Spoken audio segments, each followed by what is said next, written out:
Let's talk about breadboards. A breadboard lets you test ideas without soldering anything. It is used to make temporary connections between components. And if something doesn't work, you can just change things and you don't damage or lose anything. That's why breadboards are almost always the first step of any project. A breadboard isn't just a place to plug parts into. It has its own wiring inside. And once you understand that, building and debugging circuits becomes a lot easier. And that's what this video is about. Breadboards come in many shapes and sizes. There are transparent ones, and even tiny ones. So you can select the ones most suited for your projects. Most of them can also be connected to each other using the tabs on the sides. The holes of a breadboard allow you to plug in the leads or metal legs of electronic components. They serve as connection points and also hold them in place. Components can be easily removed and moved around. Inside the breadboard, each row of holes are connected together in groups, acting like short pieces of wire. If two component legs go into the same group, they're electrically connected, even though you can't see it. To see how they are connected, you need to open up the bottom, which is usually covered by double-sided tape. This is useful if you want to stick the board onto your projects, like my breadboard rover here. So, as you can see, each row of holes is connected by a metal railing. And the power rails are actually separate and can be removed if not needed.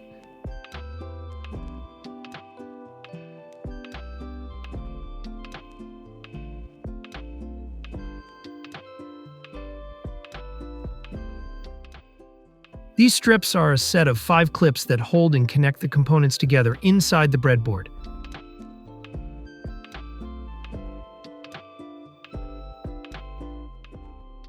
I want my power rails, so let me put them on. And if you don't want to stick it to anything, but you have peeled the bottom, like me, you can just put some duct tape over it.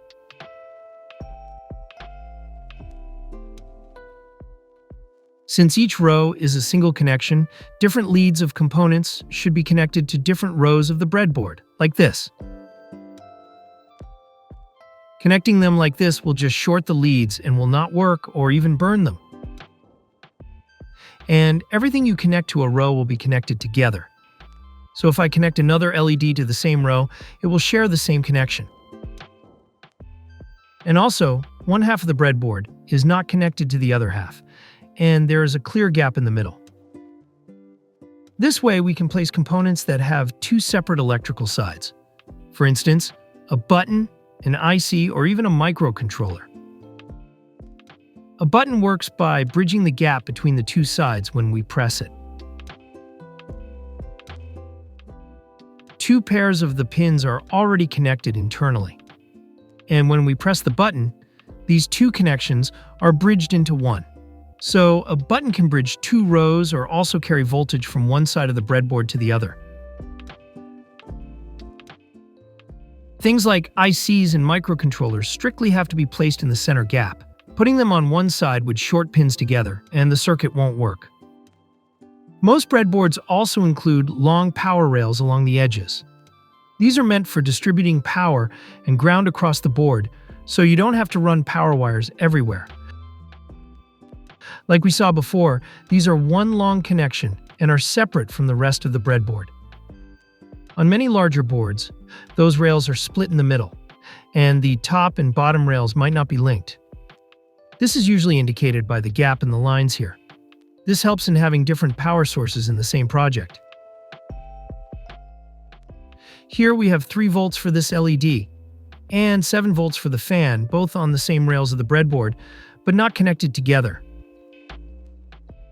If you need the rails connected, you can do it with short jumper wires, which brings us to connecting wires.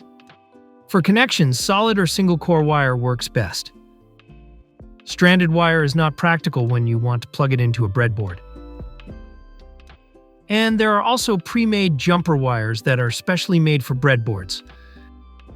You can also buy a pre-cut wire kit like this.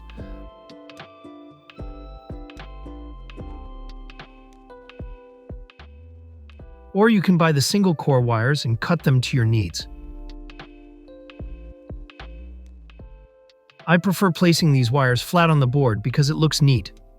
Comment your preferred method. That's really all there is to a breadboard. If you want to see how this is used in real projects, those are already on the channel. Do check them out.